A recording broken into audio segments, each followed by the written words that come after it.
자들은 여러분은 남은 자입니다. 복음 때문에 또 언약으로 말미암아 여러분 남은 자가 또 우리는 남는 것으로 만족하지 않고 남길 것을 찾는 또 저 여러분이 되어야 되겠습니다. 그래서 복음 가진 저와 여러분은 그리스도가 생명이 바로 생명 가진 저와 여러분은 남길 것이 뭔가? 그게 바로 사명이 아니겠습니까? 그래서 초대교회의 가장 큰 교회의 어른이 또 지도자 마가 요한의 집에 모인 마가다락방 교회의 첫 시작이 거기가 초대교회 운동의 시작이었지 않습니까? 120명이 모여서 초대교회 마가 요한의 집에 모여서 정말 예배를 시작하면서 복음운동을 시작했습니다. 그 가운데 마가 요한은 초대교회 복음운동을 시작할 때 최초의 설교자가 사도 베드로였습니다. 그래서 베드로는 초대교회를 대표하는 사도 중에 사도요. 또 사도의 제일 어른이고 선배였습니다. 그 다음에 마가 요한의 삼촌이 바나바입니다. 그리고 이 바나바와 바울은 초대교회 최고 큰 두 분의 어른들입니다.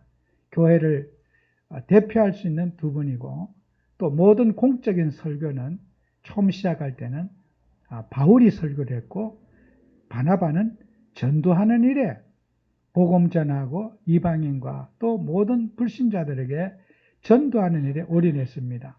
그리고 또 이 바나바는 마가 요한이 생질이지만은 그 초대교회 운동하면서 또 거기에 핍박과 어려움 속에 모인 사람들에게 자기 집을 제공하면서 자기 모든 소유를 다 팔아서 120명의 성도님들에게 정말 그 육신적인 걱정하지 않도록 올인했던 사람이 바로 바나바와 마가 요한.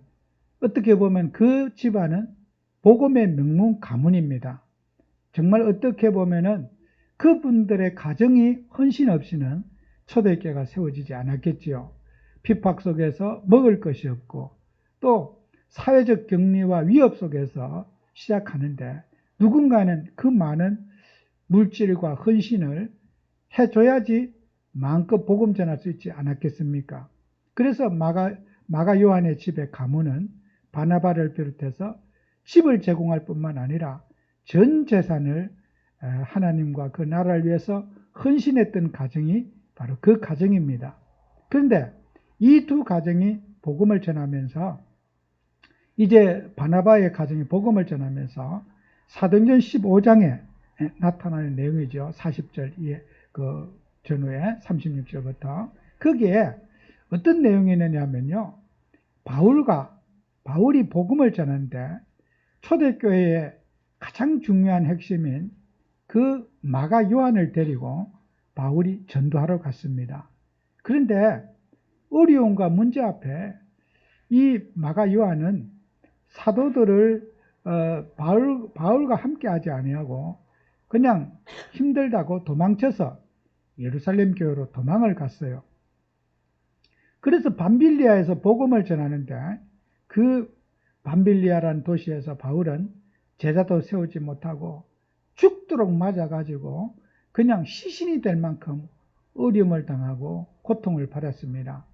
그래서 전도하는데 지금 적진에서 복음 전하고 영적 싸움을 싸우는데 팀이 무너져가지고 이 바울은 어마어마한 고생을 하고 정말 인간으로서 용서할 수 없는 전도자로서 용서할 수 없는 어려움과 문제가 왔다고 도망치는 그 마가 요한에 대해서 적잖은 상처를 바울이 받은 것 같습니다.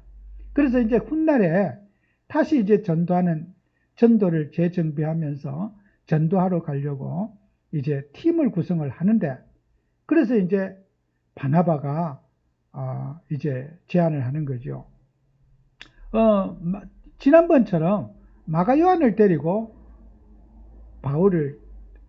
바울하고 팀이 돼서 전도를 가라 했더니 그때 이제까지 참았던 모든 그런 참고 이렇게 억눌렸던 마음이 폭발하게 되는 거예요. 꾹 참고 있었거든요. 다시 전도하러 가라고 하니까 내가 저 사람하고는 당신의 생질이지만은 내가 죽을 때까지 저 사람하고는 전도 갈 마음 없고 저 친구하고는 나 전도 안 간다. 저가 나한테 얼마나 불신자도 아니고 또 로마인도 아니고 하나님 믿는 사람이 그렇게 전도자에 가는 길에 태클을 걸고 힘들게 했던 그 일은 내가 용서할 수 없다. 나는 하늘이 두 쪽이 나도 마가 요한하고는 전도를 못 가겠다. 그래서 이제 둘이 싸움이 벌어져서 성경 말씀 보면은 심히 다투었다 그랬어요. 그냥 이렇게 뭐 적당하게 말싸움 정도가 아니라 서로 정말 생이별을 할 만큼 둘이는 이렇게 선을 넘는 싸움을 해가지고 헤어지게 된 거죠. 그래서 그 싸움의 결과로 바울은 오늘 실루아누라 그랬잖아요. 이 실루아누를 데리고, 실루아누가 바로 신라를 말하는 거예요. 신라를 데리고 떠나고, 또 바나바는 마가 요한을 데리고 이제 팀이 돼서 전도하러 가는 거예요. 근데 이 두 사람들의 관계, 베드로의 입장에서는 신라도 소중하고 마가 요한도 소중한 거예요.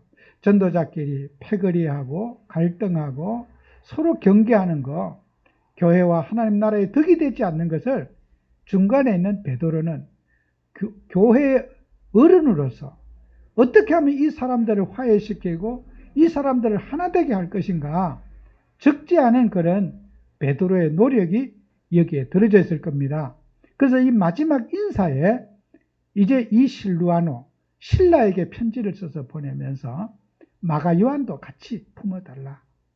서로 원수관계로 살지 말고 같이 하나 돼서 해달라.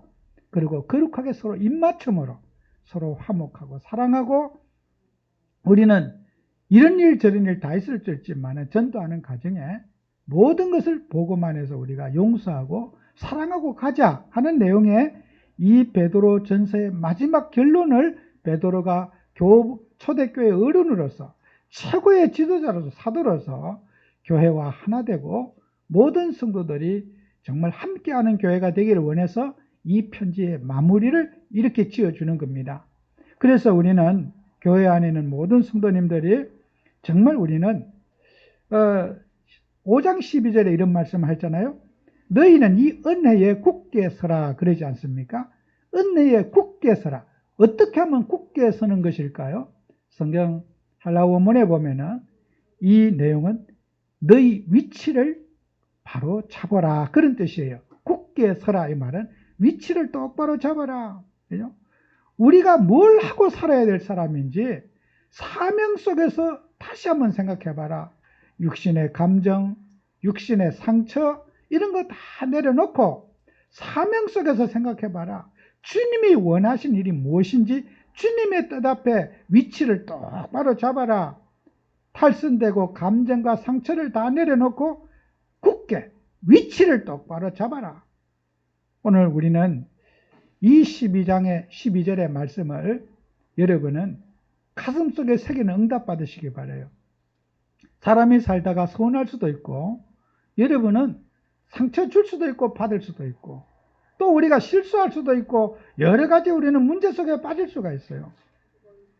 정말 우리의 인생의 위치, 나는 하나님의 자녀요, 주님의 사명을 받은 내가 사명 속에 나를 생각하는 저와 여러분이 돼야 될 줄로 믿습니다. 그래서 사명이란 게 뭐냐 이렇게 한마디로 말한다면 하나님이 우리에게 주신 명령, 그것을 가지고 사명 이렇게 번역할 수가 있어요. 사명. 그래서 우리가 영어로는 미션 이렇게 하나님이 나에게 지시하신 명령, 그것을 사명이에요. 하나님이 우리에게 지시한 명령, 이걸 붙잡고 살아야지 육신적인 갈등, 문제, 인격 대립, 뭐 여러 가지 삶의 문제를 가지고 우리가 살지 말자 하는 거예요. 그래서 여러분은 우리가 사명이란 말은 하나님이 나에게 주신 명령, 소명이란 말은 뭐예요? 하나님이 나를 부르신 목적. 소명은 하나님이 나를 부르신 목적, 그게 우리말로 소명이란 뜻이에요. 그래서 하나님이 나를 불러서 하나님이 나에게 명령을 주셨는데 그 명령이 뭐겠습니까? 그 명령을 이해하는 사람이 하나님이 쓰시는 일꾼의 자질이 있는 거예요. 하나님이 쓰시는 일꾼은 어떤 일꾼입니까? 하나님의 최고의 관심을 아는 사람이에요. 하나님의 최고의 관심. 하나님의 관심이 어디 있는가? 하나님의 관심은 세상의 모든 일에 다 갖고 있어요. 하나님이 관심 갖지 않고 있는 것은 아무것도 없어요.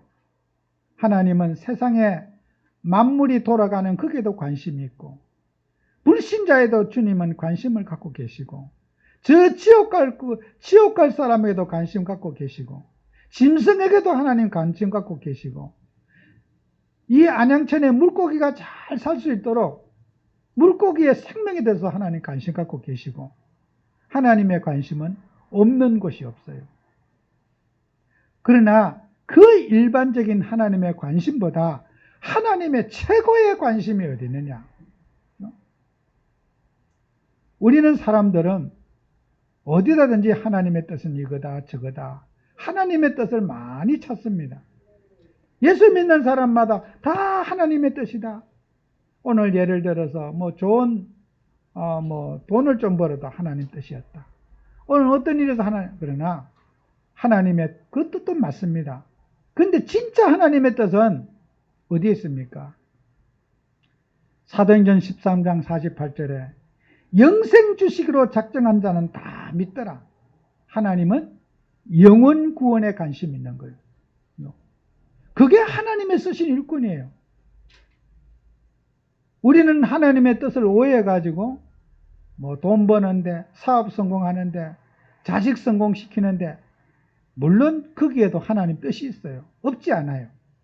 그러나 하나님의 진짜 뜻은 멸망받는 세상 속에 구원받기를 바라는 게 하나님의 뜻이에요. 그걸 이해한 사람을 하나님이 전도자로 쓰시는 거예요. 하나님이 쓰시는 사람은 다른 거 아니에요. 예수님을 정확하게 알고 있는 사람. 예수님을 희미하게 아는 사람이 아니라 정확하게 예수님을 알고 있는 사람. 뭐라고? 그리스도라고 알고 있는 사람. 그 사람 하나님 쓰시는 거예요.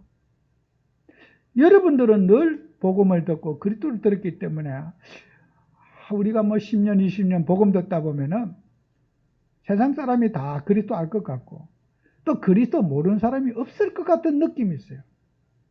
그런데 여러분요, 여러분이 알고 있는 그 복음 그리스도를 이 교회 밖의 사람들이 냄새도 맡지 못하고 있다는 거 알아야 돼요. 그냥 스쳐가는 생각도 해본 적이 없다는 사실을 알아야 됩니다. 현장에 안 가보시면은 몰라요.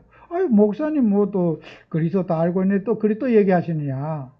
아유, 그리스도 뭐 맨날 듣고 있는데 뭐 그 기본이지 뭐. 다 알겠지. 다 아는 줄 압니까? 절대입니다. 제 말이 거짓말인지 지금 이 교회 밖에 있는 사람에게 그리스도가 무슨 뜻이냐고 하면 질문 한번 해보세요. 아는 분 있으면요. 정말 제가 내기도 걸 수가 있어요. 이 복음운동 하지 않는 사람이 그리스도를 왕, 선지자, 제사장은 정확하게 설명할 수 있는 사람 정말 있다면요. 저는 못 만나봤어요. 그리스도가 누구신지. 저는 이번에 장례식에서 그 팀장으로 수고하시는 그 분이 아주 정말 잘해 주시더라고요. 아침 시작할 때 아침에도 예배를 시작하시라고 예배 준비해주고 오히려 막 그분이 사회를 보고 전부 다 해주셔요. 아, 저분은 분명히 교회를 다니는 분이겠구나. 제가 이날까지 장례식 이렇게 해봤지만은 아침 시작할 때 가족들이 예배를 시작하고 하십시오. 뭐 그런 멘토하고 본인이 또 준비하고 사회하고 나는 그런 거 이렇게 그러니까 우리 가족이 뭐냐 이분이 목사님이시니까 목사님이 직접 하시면 안 되겠습니까? 그러니까 그래도 뭐 그렇게 하시면 돼요. 그런데요 그렇게 예배를 쫙 이렇게 도와주시고 하여튼 뭐 모든 걸 질서 있게 해주시더라고. 그 장례식에는 어디나 술 먹고 막 뭐 이러는데 딱 소주 한 병 먹었어요. 소주 한 병 장례식에 3일 동안에 먹었거든요. 그건 누가 먹었냐? 저 브라질의 형 친구분이 멀리서 왔길래 제가 소주 한 병을 따가지고 따라 드렸어. 그거 딱 한 병이라. 소주 한 병 외에는 2병 먹은 것도 없어. 이런 장례식 가봐요. 음료수보다 술이 훨씬 더 많이 먹었습니다. 근데 한 명도 시끄러운 사람도 없고, 뭐 그 많은 분들이 아주 이렇게 영적 분위기를 잡아주시고, 또 뭐 영적으로 기도하게 해주시고, 또 목사님 오시는 분마다 또 기도하게 해주시고, 이렇게 뭐 어떻게 보면은 참 이렇게 감사하게도 너무나 잘 도와주시는 거예요. 근데 내가 이분에게 오는 시간에 이제 장례를 다 마치고 오는 시간에 버스 안에 시간이 많으니까 약 1시간 이상을 내가 이분에게 예수님이 그리스도 아시냐 물어봤어. 근데 이분의 고백이 그래요. 1시간쯤 돼서 그런 말이에요. 저는 그리스도란 얘기는 처음 들어봤습니다. 교회 다니면서 자기는 청년회 회장도 하고 주일학교 교사도 하고 그렇게 열심히 해봤지만은 그리스도란 얘기는 오늘 처음 들었습니다. 그게 여러분 봉사하는 사람, 헌신하는 사람, 잘하는 사람, 예수 믿는 사람 많아요. 예수가 그리스도를 아는 사람 그렇습니다. 그렇게 예배를 알고 예배를 잘 돕고 해도 그리스도 정확하게 아는 사람이 없다는 걸 아셔야 돼요. 행실은 보면 1등 신자예요. 그죠? 그리스도 모르고 그렇게 잘해요. 여러분, 이 땅에 하나님께서 그리스도 아는 제자, 그리스도에 대한 확신 있는 사람을 하나님이 쓰시는 거예요. 인격 훌륭한 사람이 아니고 봉사 잘하는 사람 쓰시는 게 아니고 그리스도에 대한 확신을 가진 자, 구원의 확신을 가지고 기도응답의 확신을 가지고 구원의 감사와 감격을 가진 자를 주님이 일꾼으로 쓰시는 거예요. 그래서 우리 성도님들이 여러분이 복음 갖고 있는 이 그리스도 놓치지 마시기 바래요. 확신 있는 믿음을 가져야 되는 거예요. 하늘이 두 쪽이 나도 예수님은 그리스도, 왕 선지자 제사장 이 그리스도, 죄 문제 해결자, 사단 문제 해결자, 재앙 저주 문제 해결자 그리스도, 구원의 길이 되신 그리스도. 예수님 통하지 않고는 구원받을 수 없다. 어떤 행위로도. 그죠? 우리가 행위로 구원받을 수 있습니까? 절대 안 됩니다.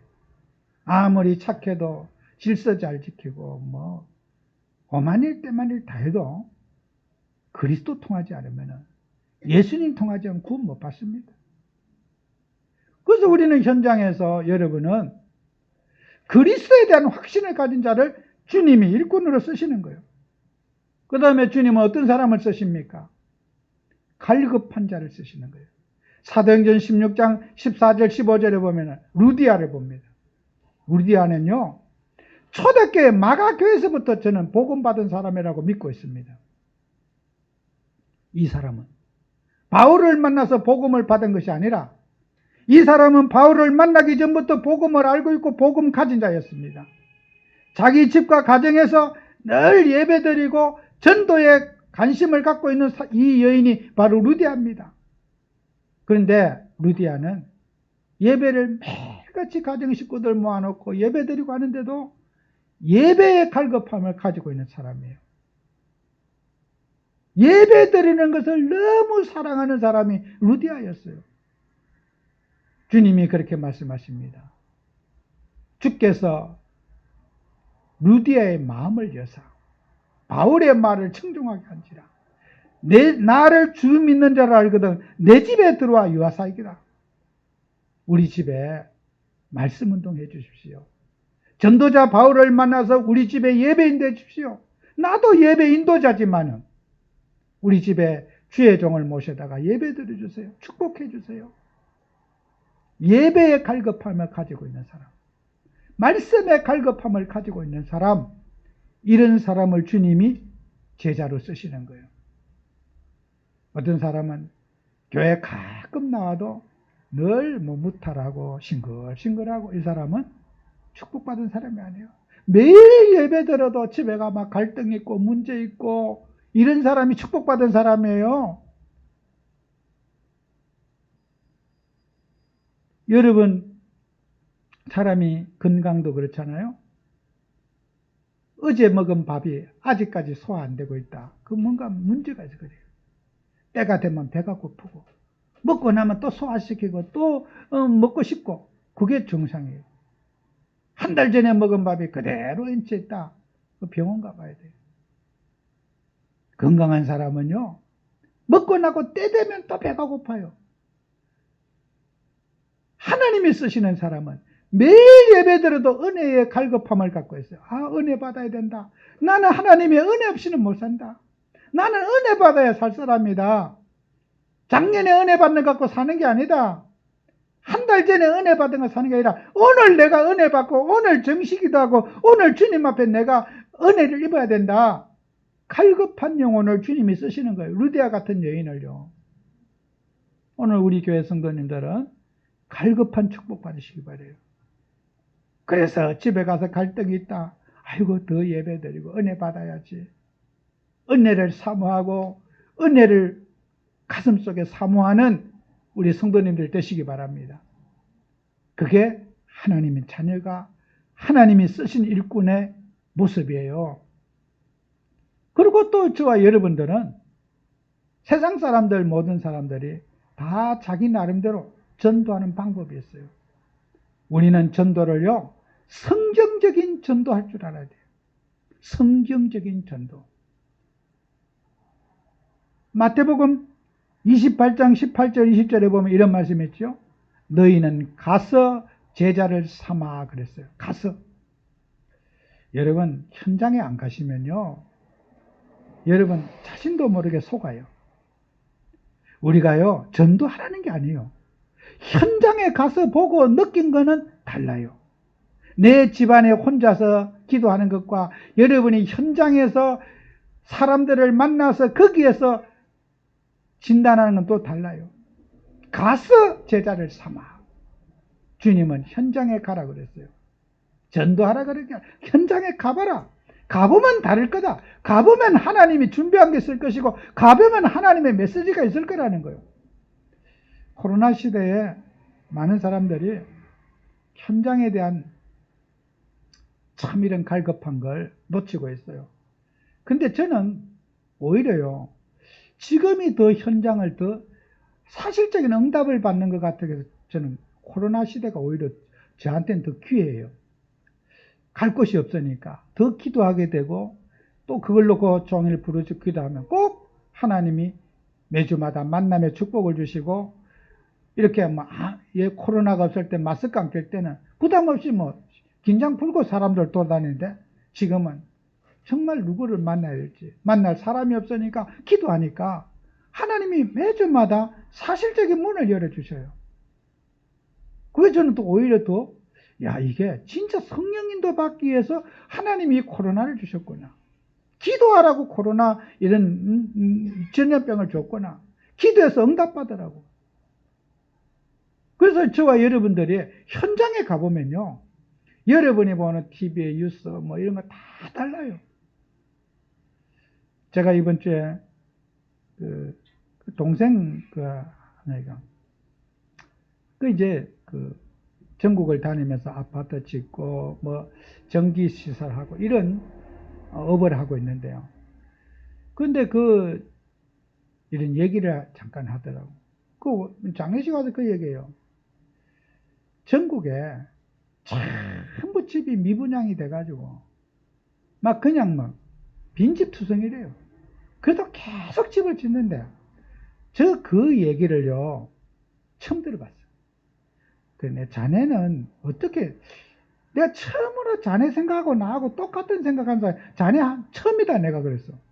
그 옆에 앉은 분들은 모르죠 그죠? 뉴스 듣고 집 모자라고 집값이 폭등을 하고 나라가 난리가 나고 그죠? 현장에 다녀본 사람들은요 대화가 달라요. 그런 사기꾼들, 장사꾼들, 집장사들 분위기 띄워가지고 한탕 해먹으려고 하는 인간들하고는요 대화가 안 돼요. 현장을 안 본 사람은 그런 사기꾼들의 올무에 못 빠져나와요.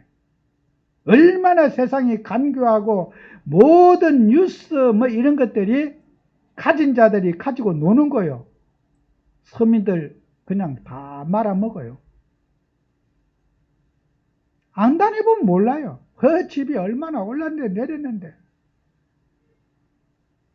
그런 가짜 홍수 속에 살아요. 사기꾼의 올무에서 못 빠져나와요. 다녀보세요. 진짜 그런지. 저는 그 친구는 지금 현역에서 그렇게 전국을 하잖아요. 남아도라도 계속 지어야 된대. 자기들이 놀 수 없기 때문에. 그리고 그 동생하고 이제 그 가족들이 새 집이 있는데 어머니 뭐 누니 있는데 미분양된 거 지금 하객동에 한 아파트 이게 한 라인에 한 엘리베이터 타는데 세 동을 다 한꺼번에 사버렸대요. 세 채를 사버렸대. 엄마, 뭐 누나, 자기 이렇게 샀대. 세 채를 미분양된 거 싸게 샀대. 넌 어떻게 그런 정보가 있냐? 참, 넌 잘한다. 그것도 뭐 작은 평수도 아니고. 여름에 인천 문학경기장 하객도 어디 시골입니까? 시골 아니에요, 그거요. 사람들은 안 다녀보니까, 현장에 안 가보니까 사기꾼에게 다 나가 떨어지는 거예요. 사기도 기가 막히게 사기친 사람 많아요. 거짓의 아비 사탄 마귀에게 이 인간이 빠져가지고 세상에 믿을 게 어디 있고 어디에 누구를 의지할 게 있습니까? 제발 부탁합니다. 그리스도 외에는 여러분 도와줄 분 없어요. 정신 차리세요. 우리 아버지 외에는 여러분 도와줄 자 없습니다. 여러분을 도와줄 자가 세상에 있는 줄 압니까? 우리 주 예수 그리스도 아니면 여러분의 인생을 도와줄 자가 없어요. 정말 깨달으세요. 깨달으세요.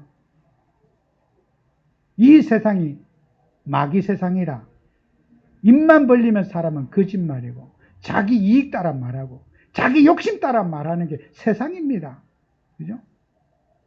그리고 우리 그 동생은 그렇게 현장을 다니고 지금도 업을 하고 있으니까 내가 자네 같은 일 처음 들어본다 내가. 제가 그런 말 하면 뭐 여러분 듣습니까? 뉴스를 안 봤어요. 저도 뉴스 보고 있습니다. 저도 뉴스 많이 듣고 있어요. 근데 틀려요. 현장에 가보면 틀려요. 많은 하나님의 자녀들이 가서 모든 족속으로 제자를 삼아 지금은 현장에 귀신에 들려서 우울증에 걸려서 이단과 각종 사이비에 빠져가지고 교회 다니는 성도들이 뉴스에만 오르내리는 사람들요. 어마어마하게 많습니다. 정말 우리는 현장에 가서 왜 복음이 필요한지, 그리스도가 필요한지를 현장에서 발견하는 축복받으시기 바랍니다. 지금 육신이 없어서 고통받는 게 아닙니다. 복음 하나가 누려지지 않고 복음이 붙잡아지지 않아서 지금 세상에 고통이 오고 있는 걸 아셔야 돼요. 답 가진 여러분이 정확한 해답을 누리시기 바라요. 그리스도, 복음, 현장에서 발견해야 되지 책상에서 발견한 갖고는 안 돼요. 정말 이번 한 주에도 현장에서 그리스도가 아니면 안 되겠구나. 이 답을 느꼈을 때 여러분은 성령 충만 받는 거예요. 그때 복음과 책상의 복음하고는 달라요. 집에서 복음하고 달라요. 정말 그리스도야겠구나. 복음이 아니면 이 땅 못 살리구나. 이 저주와 재앙을 누가 살릴 것인가? 아무리 여러분에게 이웃, 가정, 누가 뭐 전문가가 있다 해도요. 전문가 무시하라는 말이 아닙니다. 그리스도만 붙잡으시기 바랍니다. 아무리 훌륭한 경험자가 있어도 그리스도 붙잡으시기 바라요. 오늘 우리 교회 성도님들이 복음 가진 하나님의 자녀가 가서 모든 족속을 제자를 삼아 아버지와 아들과 성령의 세례를 주고 교회와 아닙니까? 교회의 가르침을 받고 내가 분부한 모든 것을 가르쳐 지키게 하라. 재생산 아닙니까? 그리스도로 결론난 사람이 그리스도의 제자를 만들 수가 있어요. 정말 우리가 코로나 핑계 대면서 지금은 현장 가면 안 돼. 지금이 저는 진짜 현장 갈 때라 생각해요. 갈 곳이 없기 때문에 기도 응답 받아야 돼요. 아무데나 지금 못 가잖아요. 그죠? 진짜 기도해서 하나님이 열어주시는 문을 여러분이 열어야 되는 거예요. 지금이 기회입니다. 그죠? 코로나 끝나지 말고 지금이 전도의 기회예요. 지금이 현장 사실은 기회인 줄 아시고 붙잡고 오늘부터 기도해 보시기 바랍니다. 그래서 여러분은 예수 믿는 사람의 축복, 하나님 자녀가 받은 축복 발견해야 됩니다. 여러분 어떤 축복을 받았습니까? 반석 위에 반석과 같은 축복을 받았어요. 반석. 반석이 바로 그리스도란 뜻입니다. 반석. 무너지지 않는다. 그런 뜻이에요. 여러분 집을 지을 때는요. 옛날에 그 시골에서 집을 지을 때는요. 풍수를 보는 사람이 와서 집에 터를 봐요. 그래서 이제 터가 햇빛이 잘 들어오는지, 바람이 잘 이렇게 통하는지, 배수가 잘 되는지, 이런 종합적인 걸 보고 이제 거기에다가 집 터 닦기를 하는 거예요. 풍수를 반드시 봐요. 저는 어릴 때 학교 다닐 때 지리라는 그 과목을 배웠는데, 이제 어릴 때 방학 숙제로 내주더라고요. 시골의 동네가 어떻게 형성됐는지 아마 그 학교 선생님이 그 박사학위 논문을 쓰기 위해서 학생들에게 이제 숙제를 내줘서 자기가 아마 어떤 그 데이터를 참고하려고 그런 거예요. 내가 알고 있는 시골 동네 이름, 가구가 몇 가구인지, 이제 그런 거 간단한 거 이제 적어서 방학 숙제를 이제 하는 거예요. 그래서 저는 서울에서 학교를 다니니까 제가 숙제하기 제일 편해요. 외갓집 동네도 시골, 우리 집도 시골. 시골이 많으니까 아마 동네 이름, 시골 이름 아는 게 엄청 많거든요. 뭐 용호동, 뭐 빈내, 뭐 이런 거 금단 동네, 뭐 이런 동네 이름 많은 게 많아. 뭐 나는 한바닥 적을 수 있어. 뭐 강밭이라는 동네, 뭐 이런 동네들이 아는 이름이 있어요. 그 주변에. 근데 그 동네 이름이 정해질 때는 반드시 그런 그 풍수에 연관된 이름과 연관이 돼 있다고 그래요. 그래서 이게 그래서 사람들이 제일 가난한 사람, 재산 없고 또 이런 사람들은 산 밑에 집을 짓는 거예요. 그리고 이제 부자들이나 이런 사람은 평지에 산과 떨어진 곳에 이렇게 집을 지어요. 지금은 안 그렇지만 옛날에는 지금은 막 산도 막 콘크리트 박아서 사태 안 나게 막 잘하잖아. 예전에 저 우면동 서울에 막 장마철에 막 떠내려와서 우면동 다 썰어 묻었잖아요. 그죠? 산이 위험한 거예요. 산 밑에 집 지어가지고 하루아침에 그냥 싹 이렇게 무덤이 돼버려요. 큰 산이 이렇게 이제 막 비에 썰어 내려오면요. 다 그냥 묻어버려요. 옛날에 그 서울의 우면동 비싼 집도요. 산이 막 깎아서 팍 내려와서 한번 싹 썰어 묻은 적이 있어요. 장마철에. 그렇게 여러분이요. 터가 잘못되면요. 하루아침에 폭삭해요. 예를 들어서 50년 동안에 터가 탁 견디고 있다가 어느 날 장마철에 묻었다. 한 번 썰어 묻으면 그 사람 인생이 그냥 끝나는 거예요. 그래서 가난한 사람들은 산 밑에 집을 짓고, 저가 있는 시골에도 그래요. 재산 없고 땅 없고 벌어먹고 사는 사람은 남들이 짓지 않는 산 밑에 위험한 데다 집 지어가지고 항상 불안한 거야. 비만 많이 와도 불안하고, 이게 막, 그래도 돈이 없으니까. 여러분이요, 집에 제일 중요한 터가 중요한 거예요. 터. 아무리 터가 좋아도 물이 없으면 또 안 돼요. 물을 먹고 살아야 되잖아. 또 배수가 잘 돼야 돼요. 여러분, 우리 그리스도가 무너지지 않는 반석에 세운 집이라는 거예요. 인생의 집을 지은 데는 그리스도의 터 위에 집을 세워야 된다. 그 예수님의 이 비유는요, 정말 합당한 비유예요. 집 짓는데 무너질 집은 절대로 안 돼요. 장마에 떠내려갈 집, 사태 나서 그냥 파묻힐 집, 100년이 가도 200년이 가도 1000년이 가도 집이 그대로 보존될 수 있는 집, 반석 위에 세운 집이어야 됩니다. 그죠? 그리스도의 터 위에 세운 집이어야 되는 거예요. 자사손손이 축복을 받으려면 그리스도의 터 위에 인생의 집을 세워야 됩니다.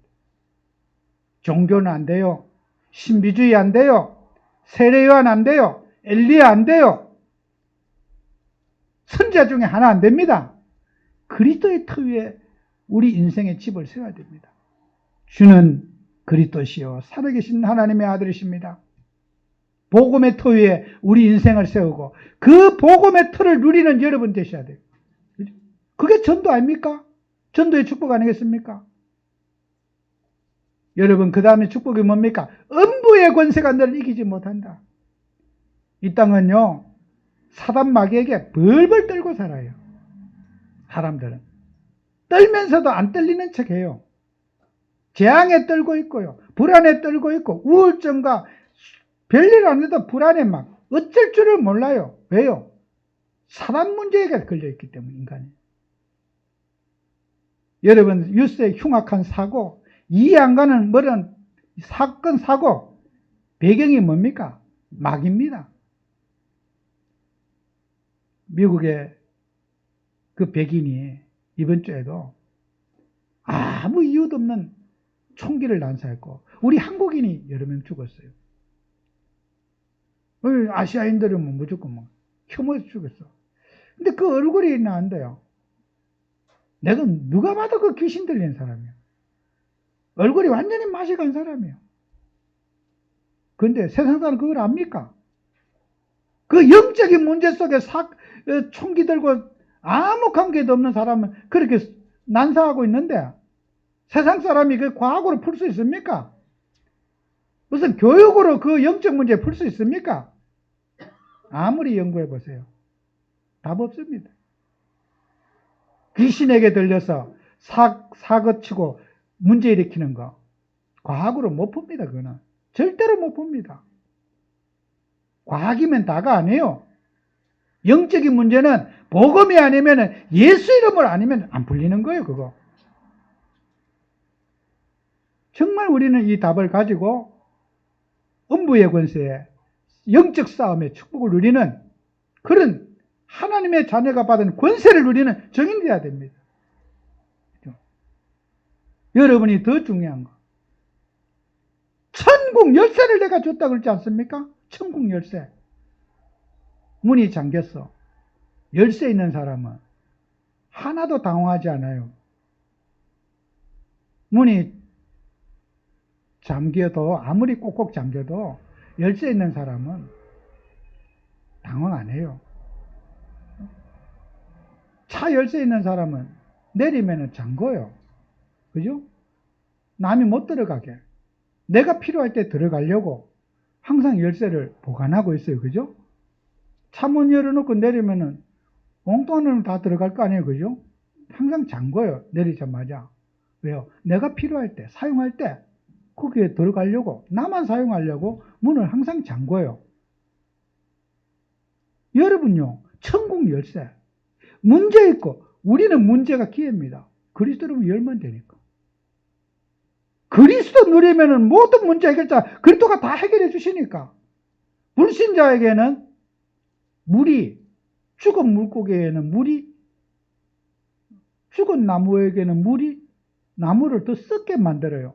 살아있는 나무는 물이 더 건강하게 만들어요. 그죠?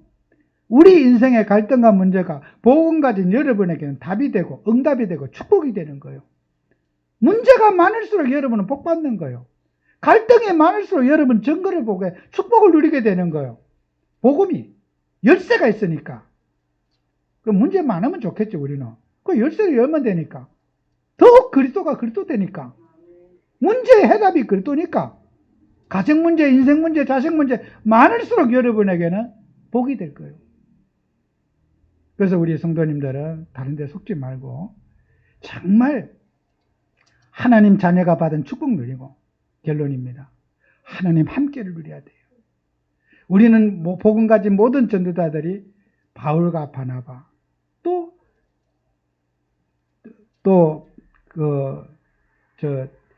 바나바와 마가 요한, 여기 오늘 성경 말씀 보세요. 이 실루아노에게도 위로하고 또 마가 요한도 무난하고 항상 베드로처럼 갈등과 문제를 화해시켜주고 교회를 하나 되게 해주고 상처받은 사람 마음을 씻어주는 이런 베드로 전서의 마지막 부분에 거룩하게 입맞춤으로 서로 무난하라. 서로 용서하고 사랑해라. 우리가 사랑할 수 있는 시간, 헌신할 수 있는 시간 많지 않습니다. 제가 김천에 정원복 목사님, 목사님이 제 어머니가 다녔던 교회 이제 목사님이신데 하간 예배를 부탁했어요. 그분이 그 얘기를 하시더라고요. 이제 유진이, 예진이 이제 핑계를 댔거든요. 권사님, 뭐 때문에 서울에 안양에 가야 됩니까? 이제 목사님이 못 가게 했거든요. 교회가 너무 필요하니까. 한 성도님들이 너무 필요하니까 제가 알아요. 목사님이 간곡하게 붙들었던 거 알아요. 못 가시게. 그래서 여기에서 전도하고 여기서 왜 가십니까? 근데 어머니 그런 말을 한 거예요. 유진이, 예진이 학교 보내놓고 내려오겠습니다. 그때 이제 그 유치원 때거든요. 제가 핑계댔죠. 이 유치원에 들어갔는데 애들 볼 사람 없으니까 무조건 와야 된다고 제가 또 아들이니까 강하게 얘기했고, 그래서 이제 목사님에게 말해요. 유진이, 예진이 학교 가면은 지금 유치원이니까 누가 그거 직장은 봐래. 그래서 이제 얘기했대. 목사님한테 가서 유진이, 예진이 학교 보내놓고 오겠습니다 했는데 이제 죽어서 왔다고. 그 장례식에 그 얘기하더라고요. 사람은요, 우리 인생에게 헌신할 수 있는 기회, 수고할 수 있는 기회, 우리 인생 마음대로 안 해요. 시간이 우리 안 기다려줍니다. 그래서 우리는 사랑하고 헌신하고 수고해서 주님의 뜻을 이루어가는 증인 되시고, 정말 우리는 복음 가진 하나님 자녀가, 여러분 남을 자가 무엇을 내가 남길 것인지 사명 감당하는 여러분 되시기를 축원합니다.